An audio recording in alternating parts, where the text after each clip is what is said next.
So,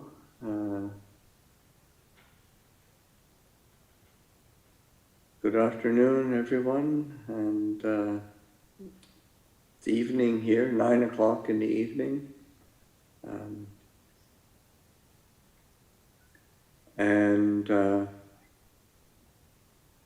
We've been plugging in from here as well, and just to to recognize that the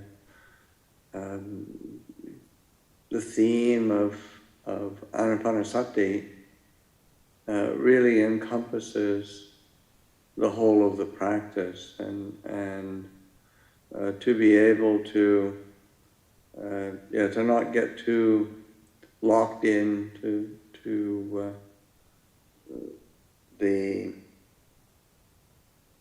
because in meditation it's quite common to get a bit obsessed with trying to make the mind absolutely peaceful, or to get it to fit into an idea that we have of what we call a peaceful mind, and forget that the Buddha's path encompasses that mindfulness of the body, of feelings, of mind, and of mind objects itself, and that requires a contemplation as well as a settling of the mind, or focusing of the mind. So one has to learn how to have those work together in one's practice, and in particular how to, what is it that helps make the mind bright or still or clear, and certainly from the Thai forest tradition, not just of Ajahn Chah, but pretty much all of the great forest masters spend a lot of time talking about contemplation, reflection, investigation, and that sense of directing the mind, directing attention to lifting up themes of investigation is really important. So that I thought this evening I would say, because yesterday when I introduced the Anapanasati Sutta, or taught from the Anapanasati Sutta, quite directly, I used the first tetrad, and maybe what I'd do is jump to the fourth tetrad, and the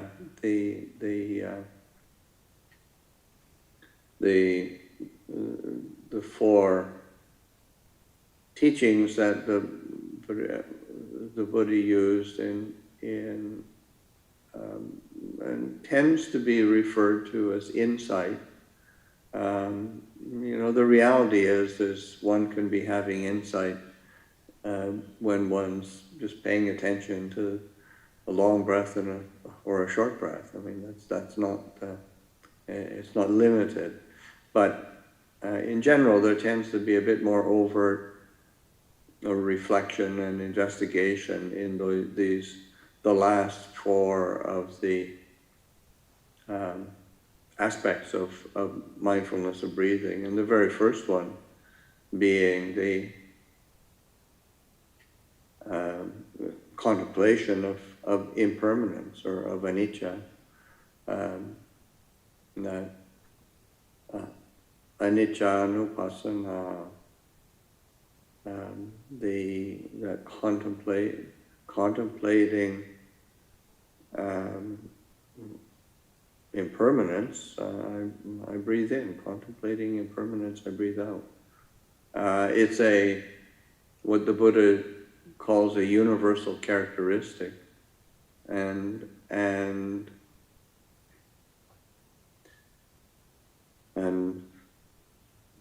being universal, it applies to everything, whether it's physical, mental, internal, external, coarse, refined. It's everything. Everything is anicca, and that's not that's just an observation.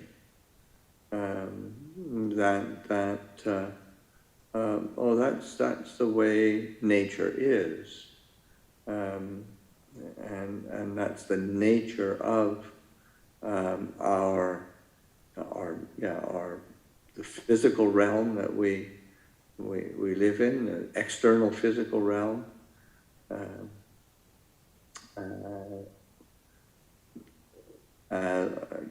The internal realm in the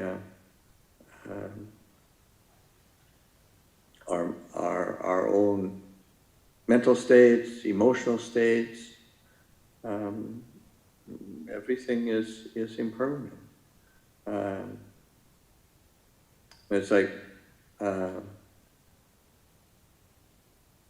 that was a teaching that Ajahn Chah used a lot.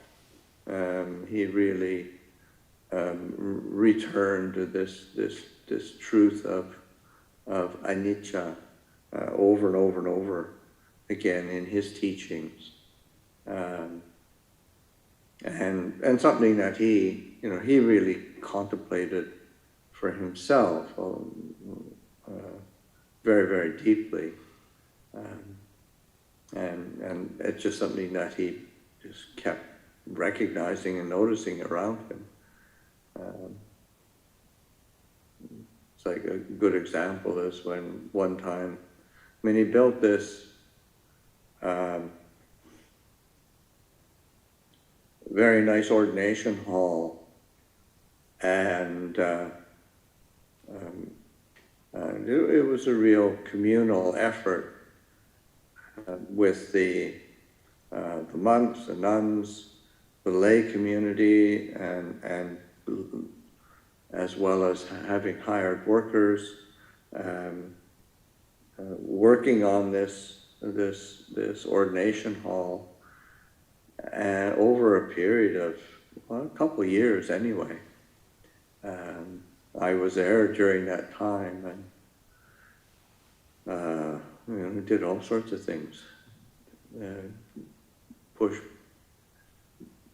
Moved dirt, moved gravel, pulled nails. Although even in those days, everything was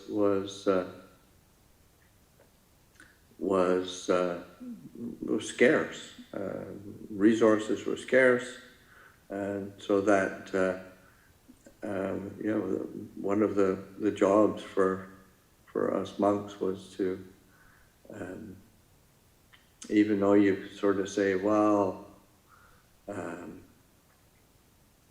it's all impermanent, why worry about it? But all the forms for pouring concrete and whatnot, they had nails in them, and we'd pull the nails out, straighten the nails, and pound them and get them and reuse them, which was you wouldn't see that happening in America. Everything goes into the bin. But anyway, the building was finished, and at one point, after it had been there for a while, and it was, Ajahn Chah would sometimes bring visitors around, and for them to see it. And one person remarked, they noticed a crack forming in the concrete, and said, "Oh, Luang Por, it's just such a shame. The building's still quite new, and there's already a crack here." And Luang Por's response, just immediately, didn't miss a beat. No cracks, no Buddhism. That recognition that it's gonna change. Impermanence is pervasive, and that's what the Buddha's teaching is pointing to. So that to be able to contemplate this sense of impermanence, and certainly one of the ways that Ajahn Chah expressed impermanence, which was quite unique to him,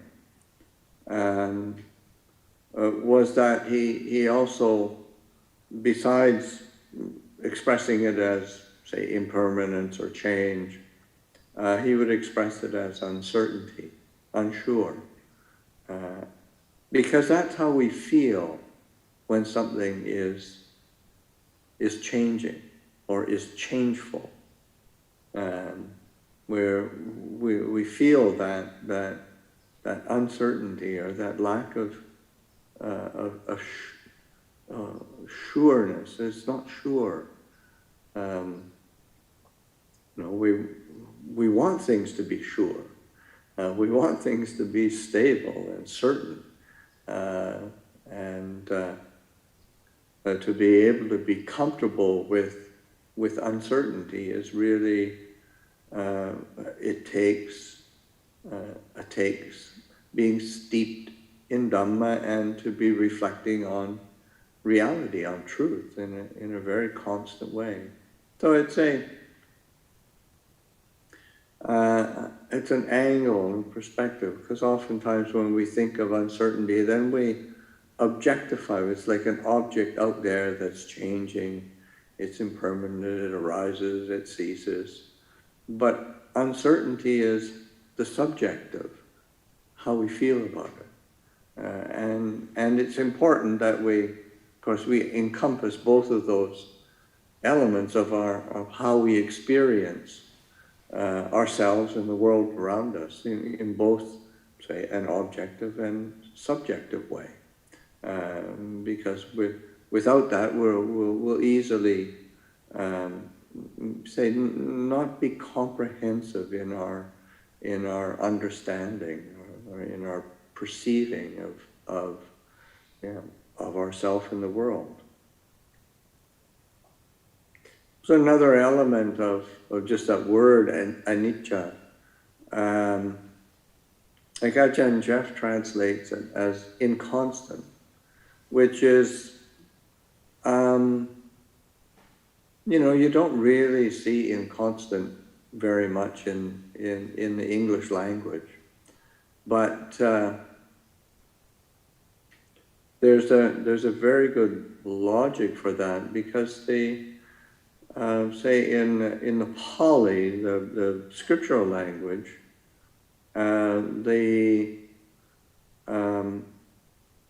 sometimes one of the ways to get an insight into how the Buddha used language is by looking at the Vinaya. Like the suttas are the theory, the practice, or the teaching, the whole scriptural element. And the Vinaya is the books of discipline that concern the conduct of the monastics, but it also it's very much about the day-to-day interactions and how the how they live their lives. So that of course, one of the ways that we live our lives is that we're alms mendicants, so we rely on what people offer, and the monastics go out on alms round. Also, people come to the monasteries, even from the time of the Buddha, and will make offerings, or they'll invite the monastics to their home to receive alms on a particular day, and then it's like a regular offering, and that's called a nitya pat, like a permanent, but more like a constant or regular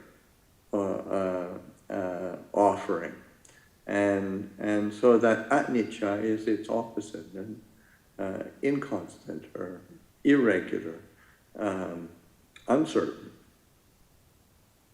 So it's just a use of language, but it's sometimes you get a feeling for what the Buddha is pointing to, because it's not like a doctrinal position that the Buddha is laying down. Well, everything's impermanent. It's just a recognition. Oh, yeah, it's just the nature of this whole realm that we live in, and how we experience it is impermanent. It is changing. It is uncertain. It is inconstant. It is unsure. So then that gives us the opportunity to reflect on experience, and how do we relate to that realm of inconstancy or uncertainty, impermanence. And certainly the appropriate response to that is, as in this second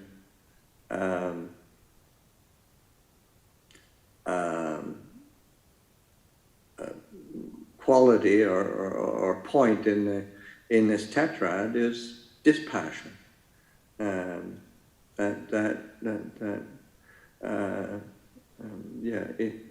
Contemplating dispassion. I breathe in vitraga in the Pali. So dispassion, fading away, letting things fade. And so that's an appropriate response that's elicited from seeing this fundamental truth. And also an element of when we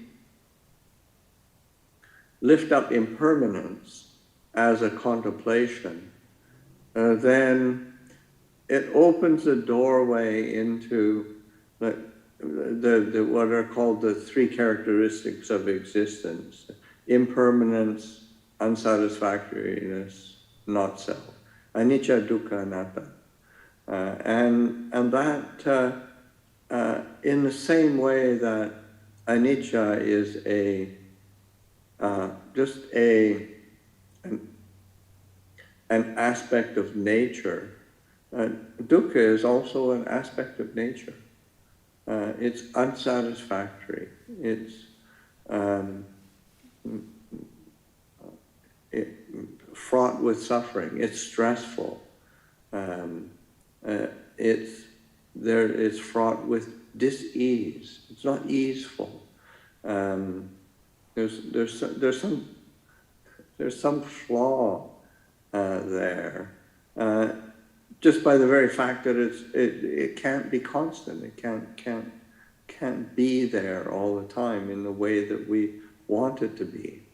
It can be for a while, and it's just really important that one acknowledges or recognizes that changefulness and that unsatisfactoriness. And then, of course, then the Buddha extends that, and for whatever is impermanent, of a nature to change, unsatisfactory, fraught with dukkha, with suffering, is that worthy of calling a self, calling that this is what I am, this is me, this is mine? And you think, well, no, that's pretty flawed, pretty limited. So it's a looking at the way things truly are, and it's not something that the Buddha created, or it's just the way things are. That's one of the things that, say, in one of the suttas, the Buddha says that whether a Tathagata, a Buddha, whether a Tathagata exists in this world or doesn't exist in the world, still all formations are impermanent. And he said that this is a quality that he points out, the steadfastness of the Dhamma, the orderliness of the Dhamma. Dhamma titata, Dhamma niyamata. And he said it's seeing that nature, this fundamental truth, that a Buddha, Tathagata awakens to, and having awakened to it, he teaches it, he expounds it, he points it out to us. So it's a reflection on the true nature of things, and as we reflect on this as a fundamental truth, again, the response is dispassion, disenchantment. But it's important, sometimes using English language has its own layers of connotation that don't really, because sometimes you, like especially in, say, a modern Western lexicon, to say you're dispassionate means you're just really hopelessly missing out on life, Just you gotta have passion.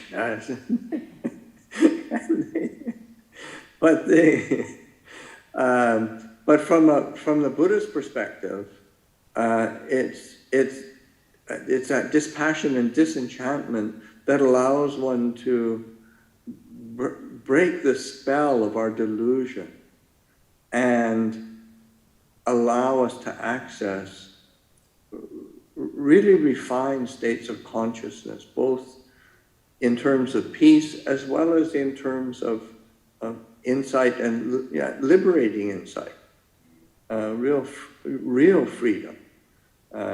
So it's such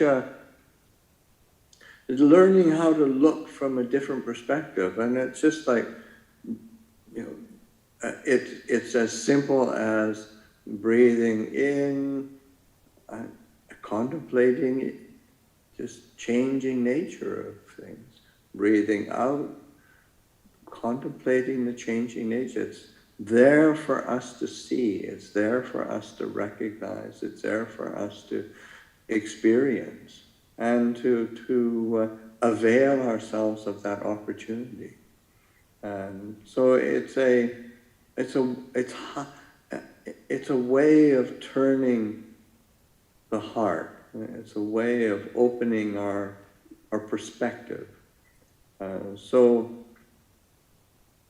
this use of the mindfulness of breathing and contemplating impermanence, but then opening it out into the aspect of dukkha and anatta, these three characteristics of existence.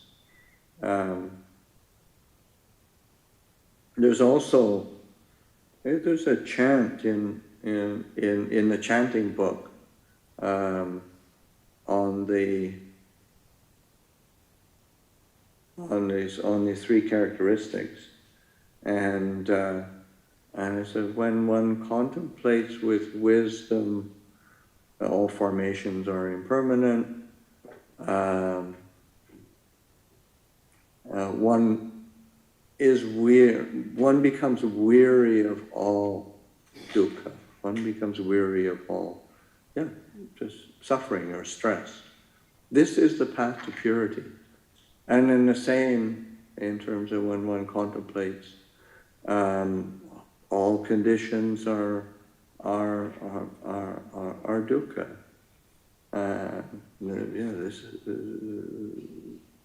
One becomes weary. One becomes weary of the limitation, and the same with not self. So it says that through that contemplation, one becomes weary of why do we put ourselves through this difficulty? It's our own delusions and misapprehension of truth. And that is fortunately, we have somebody who can find the right page 72. So it's in the chanting book that we use. And Amaravati has very brilliantly printed the volume 1 in green, which I don't know if you can see that. Yes, you can. For those who are from the monastery at Abhayagiri, we got a dark brown and a light brown, and it's always, it's hard to, how dark does it have to be dark brown? So it's always confused. People are always grabbing the wrong chanting book. But anyway, the first verse: impermanent are all conditioned things. When with wisdom this is seen, one feels weary of all dukkha. This is the path to purity. And of course, it follows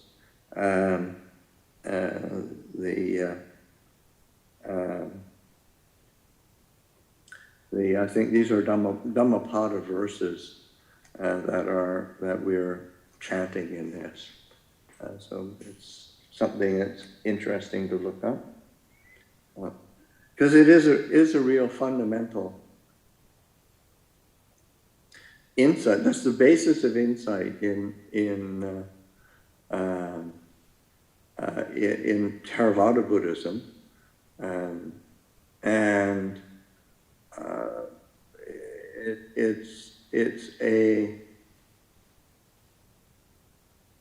it's a way of shedding the burden of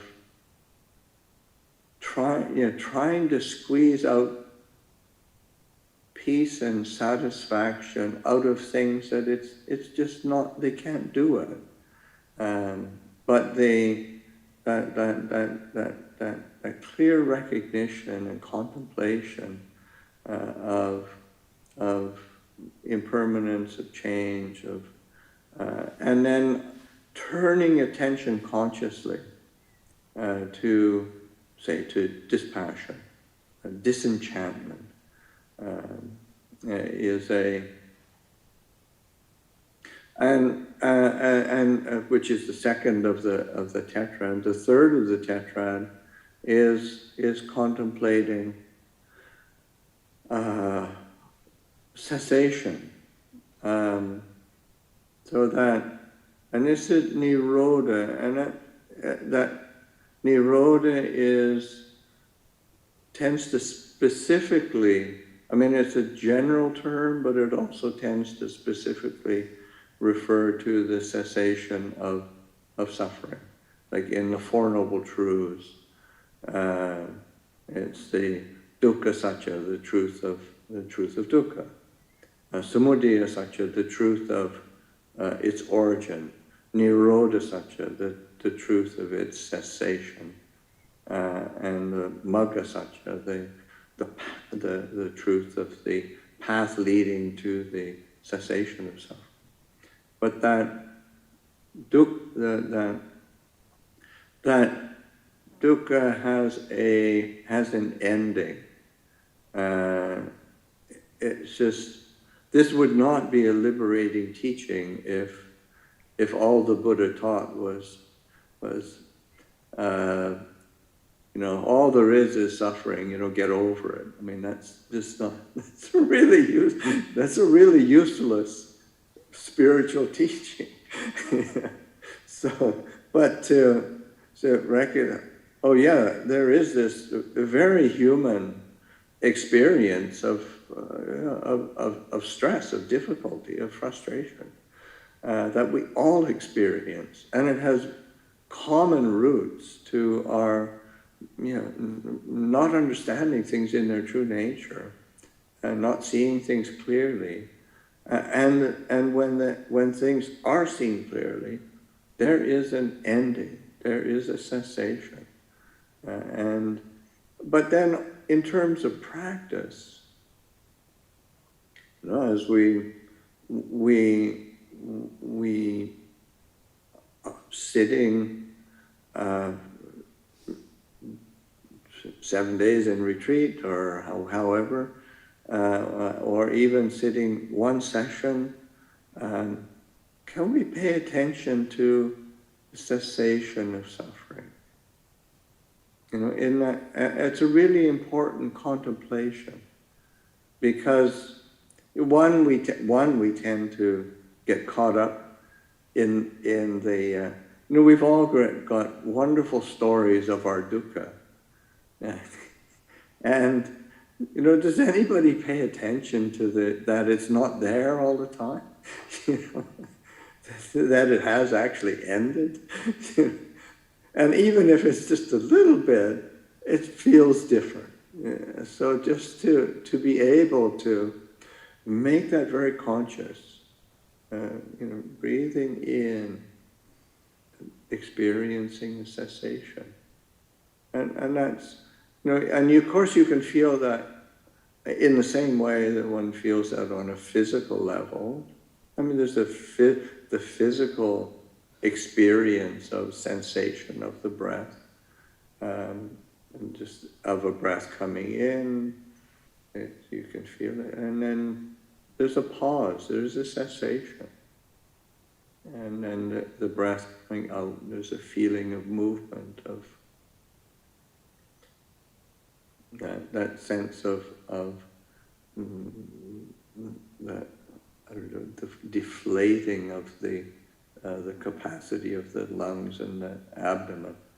And there's a feeling of movement, but then it ends, there is a cessation. So physically, one's actually experiencing that all the time.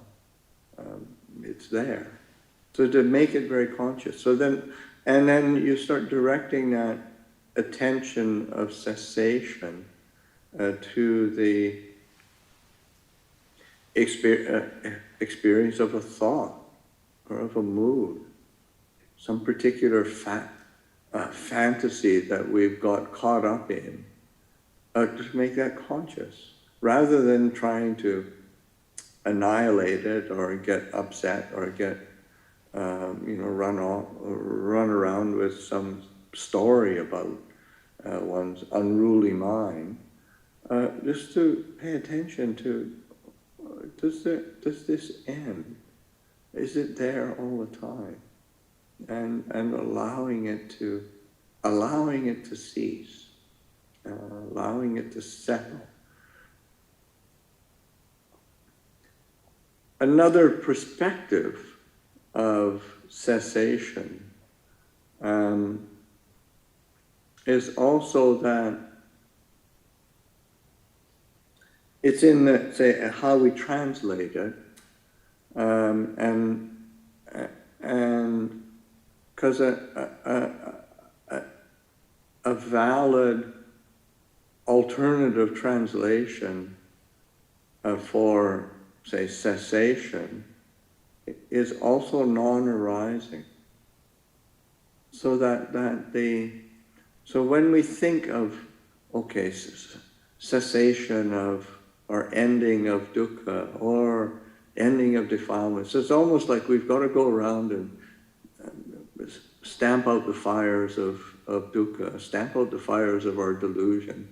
And we keep ourselves busy, which sometimes feels satisfying, but mostly it just leaves us frazzled. But to pay attention to non-arising and realize, oh, it's not there. It doesn't have to be there. It didn't really, there's no real reason to think up something else to suffer over. So it's just such an important perspective to look at. So that sense of non-arising and realizing that, oh, this is really peaceful. That's one of the most inspiring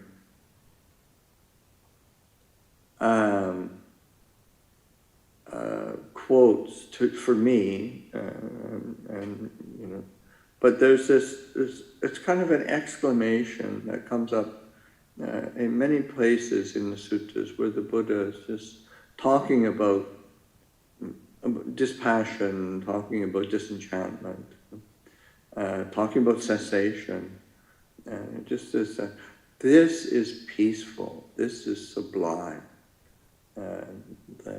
The ending of all formations, the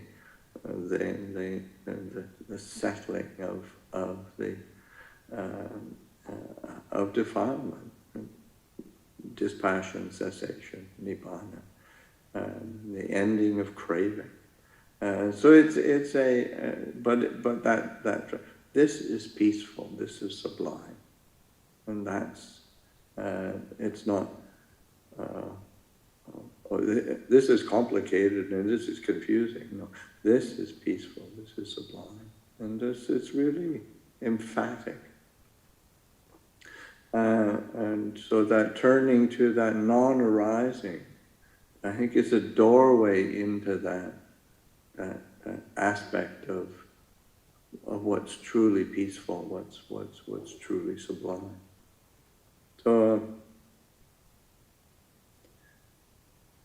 cessation, the last quality or last aspect of the Anapanasati Sutta, the last point or perspective that the Buddha gives is a contemplating relinquishment.